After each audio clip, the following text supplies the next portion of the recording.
Hello everyone, this is Manoj Kumar. Friends, आज हम लोग फार्माकोग्नोसी पढ़ने जा रहे हैं जो कि बी फार्म फोर्थ सेम का एक सब्जेक्ट है। इसमें हम लोग आज सेकेंड यूनिट पढ़ेंगे। सेकेंड यूनिट में हम कल्टीवेशन ऑफ ड्रग्स वाला चैप्टर पढ़ रहे थे।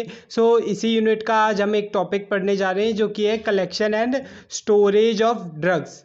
इसमें हम देखेंगे कि जब हमारे कल्टीवेटेड प्लांट्स या कल्टीवेटेड ड्रग थी वो एक प्रॉपर ग्रोथ अचीव कर लेती है तो उस ड्रग को हमें कलेक्ट करना होता है एंड स्टोर करना होता है, ठीक है। और वो कलेक्ट हमारा एक कलेक्शन का एक पर्टिकुलर सीज़न होता है, एक पर्टिकुलर टाइम ऑफ पीरियड होता है ताकि हम उस ड्रग की बेस्ट क्वालिटी को अचीव कर सकें।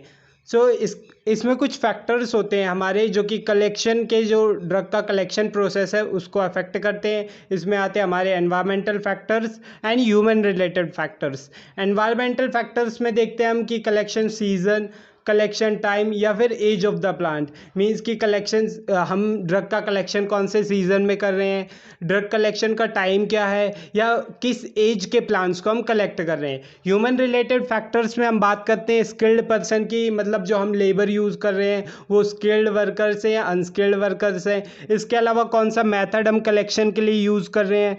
And selection of plant part, means कि कौन सा पार्ट है प्लांट का जिसको हम कलेक्ट कर रहे हैं।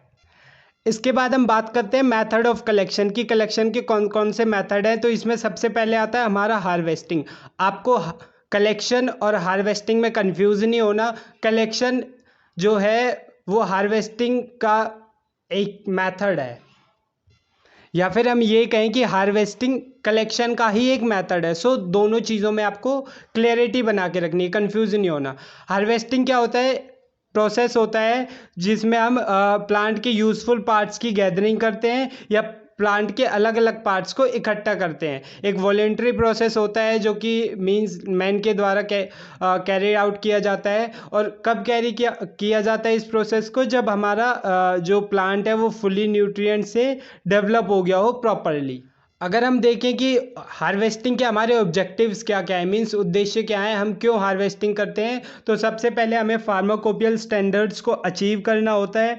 एंड सेकंड हमारा economic point of view, means हमने वो ड्रग किस लिए कल्टीवेट किए जिससे हम उससे बेनिफिट्स ले सकें। ये दो मेन ऑब्जेक्टिव्स होते हैं जिससे कि हम ड्रग की हार्वेस्टिंग करते हैं। इसके बाद आता है फैक्टर अफेक्टिंग हार्वेस्टिंग, मींस कौन कौन से फैक्टर्स हैं जो कि हार्वेस्टिंग प्रोसेस को अफेक्ट करते हैं। इसमें भी हमारा environmental factors and human related factors. Environmental factors में आता है हार्वेस्टिंग सीज़न, कि कौन से सीज़न में हम जो हमारा ड्रग था या जो हमारे कल्टीवेटेड प्लांट्स थे उनकी हार्वेस्टिंग कर रहे हैं, हार्वेस्टिंग का टाइम क्या है, हार्वेस्टिंग टेम्परेचर क्या है। और ह्यूमन रिलेटेड फैक्टर्स में हमारे फिर से वही आ जाते हैं स्किल्ड पर्सन, मींस अगर हम स्किल्ड लेबर का यूज़ करेंगे तो हमारे जो लॉसेज होते हैं वो मिनिमाइज हो जाएंगे। इसके अलावा हम अपरेटस यूज़ करते हैं, और आप सभी को पता है जब हम अपना काम मशीनरीज के हेल्प से करते हैं तो लॉसेस को हम बहुत ज़्यादा लिमिट तक मिनिमाइज कर सकते हैं। इसके अलावा सिलेक्शन ऑफ प्लांट, कि हम कौन से प्लांट की हार्वेस्टिंग कर रहे हैं। और पोस्ट हार्वेस्ट हैंडलिंग, मतलब कि हमने हार्वेस्टिंग के बाद उस ड्रग को कैसे हैंडल करना है। वो सारी चीज़ें ह्यूमन रिलेटेड फैक्टर्स में आती हैं। अब ये जो पोस्ट हार्वेस्ट हैंडलिंग थी, इसमें कौन कौन से पॉइंट्स आते हैं, इनको हम प्रोसेसिंग ऑफ क्रूड ड्रग्स के टॉपिक के अंडर डिस्कस करेंगे। फ्रेंड्स, हार्वेस्टिंग के बाद जो हमारे हैंडलिंग की जाती है ड्रग्स की, उसको पोस्ट हार्वेस्ट हैंडलिंग भी बोलते हैं या फिर हम प्रोसेसिंग ऑफ क्रूड ड्रग्स भी बोल सकते हैं। अगर क्वेश्चन इस टॉपिक पे आ जाए तो आपको ये सेम चीज़ एक्सप्लेन करनी है। इसमें पोस्ट हार्वेस्ट हैंडलिंग या प्रोसेसिंग ऑफ क्रूड ड्रग्स में देखा जाए तो वॉशिंग ऑफ ड्रग्स आता है, ड्राइंग आता है, ड्रेसिंग आता है एंड स्टोरेज आता है। अब हम इन सब चीज़ों को देखते हैं ये क्या होती हैं। अगर बात करें हम वॉशिंग की, तो वॉशिंग आप सब जानते हैं क्या होता है, जिसमें हम ड्रग्स में से अपने जो अनवांटेड पार्टिकल्स या अनवांटेड जो भी कंटेंट है उनको रिमूव करते हैं वॉश करके। वॉशिंग के लिए जनरली हम वाटर का यूज़ कर सकते हैं। इसके अलावा हम कुछ ऑर्गेनिक लिक्विड्स भी या ऑर्गेनिक सॉल्वेंट्स भी यूज़ कर सकते हैं। देन इसके बाद आता है हमारा ड्राइंग। ये एक बहुत ही इंपॉर्टेंट प्रोसेस होता है प्रोसेसिंग ऑफ ड्रग में। ड्राइंग एक ऐसा प्रोसेस होता है जिसमें हम ड्रग का मॉइस्चर कंटेंट उसमें से डिक्रीज़ करते हैं ताकि हम उस ड्रग को प्रिजर्व कर सकें उसके एक्सटेंडेड शेल्फ लाइफ के लिए। रीजंस क्या होते हैं, कौन कौन से रीजंस है जिससे हमें ड्राइंग करनी चाहिए या हम ड्राइंग करते हैं। तो सबसे पहला रीज़न होता है कि हमें माइक्रोब्स की ग्रोथ को प्रिवेंट करना होता है। सेकंड रीज़न होता है हमें जो ड्रग है उसका वेट रिड्यूस करना होता है। आप सबको पता है जब ड्रग के अंदर मॉइस्चर कंटेंट प्रेजेंट होता है तो उस ड्रग का वेट बढ़ जाता है। थर्ड फैक्टर आता है कि हमें उसकी सपोज अगर ड्रग को ग्राइंडिंग करनी है तो अगर हम मॉइस्चर कंटेंट वाली ड्रग को ग्राइंड करेंगे तो वो अच्छे से ग्राइंड नहीं होगी। तो ग्राइंडिंग प्रोसेस को फैसिलिटेट करने के लिए भी हमें ड्राइंग प्रोसेस अप्लाई करना होता है। एंड इसके अलावा जो ड्रग का प्रिजर्वेशन है उस चीज़ को भी कैरी आउट करने के लिए हमें ड्राइंग प्रोसेस की ज़रूरत पड़ती है। देन इसके बाद आते हैं हमारे ड्राइंग मेथड्स। जनरली दो टाइप के ड्राइंग मेथड्स होते हैं, नेचुरल ड्राइंग और आर्टिफिशियल ड्राइंग। नेचुरल ड्राइंग में हमारी एयर या सन ड्राइंग आती है और शेड ड्राइंग आती है। एयर सन ड्राइंग मीन्स हम जो ड्रग को ड्राइंग प्रोसेस करते हैं वो एयर या सन की प्रेजेंस में करते हैं। आर्टिफिशियल ड्राइंग में हमारे आते हैं dryers, micro ovens and desiccants. Dryers आपने थर्ड सेम में पढ़े थे, tray dryers, vacuum dryers. Pharmaceutical engineering में इन सब डिवाइसेस के बारे में आप डिटेल में पढ़ चुके हो। इसके अलावा माइक्रोवेव ओवन, जब हम स्मॉल स्केल पे ड्रग्स की ड्राइंग कर रहे होते हैं तो इनका माइक्रो ओवन का यूज़ होता है। एंड डेसिकेंट्स का भी हम लोग यूज़ करते हैं। डेसिकेंट्स में हमारे sand, borax mixture and silica gel, ये सब मॉइस्चर कंटेंट ड्रग से रिमूव करने के लिए यूज़ किए जाते हैं।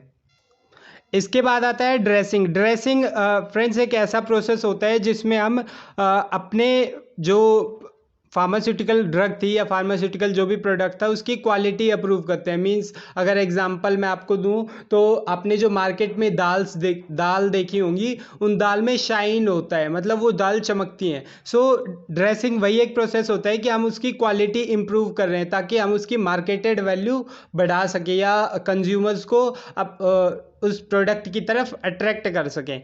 एंड ड्रेसिंग के बाद फाइनल जो स्टेप होता है प्रोसेसिंग ऑफ ड्रग में, वो स्टोरेज होता है। स्टोरेज में आप सभी को पता है हम ड्रग्स को या अपने जो भी हमारा एक्टिव इंग्रेडिएंट्स थे उनको क्लोजली कंटेनर्स में टाइटली पैक करके स्टोर कर देते हैं। सो ये था हमारा collection and storage of drug. Then इस चैप्टर में हमारा नेक्स्ट टॉपिक आता है प्लांट हार्मोन्स और उनकी एप्लीकेशंस की। कौन कौन से प्लांट हार्मोन्स है जो उनकी ग्रोथ को इनहिबिट करते हैं या रेगुलेट करते हैं और उनकी एप्लीकेशंस क्या हैं। सो मेजर जो मेनली 5 प्लांट हार्मोन्स होते हैं उनमें सबसे पहला एस्बिक acid, auxins, cytokinins, ethylenes and gibberellins. अब हम इन सभी प्लांट हार्मोन्स को एक एक करके इनके बारे में डिस्कस करेंगे।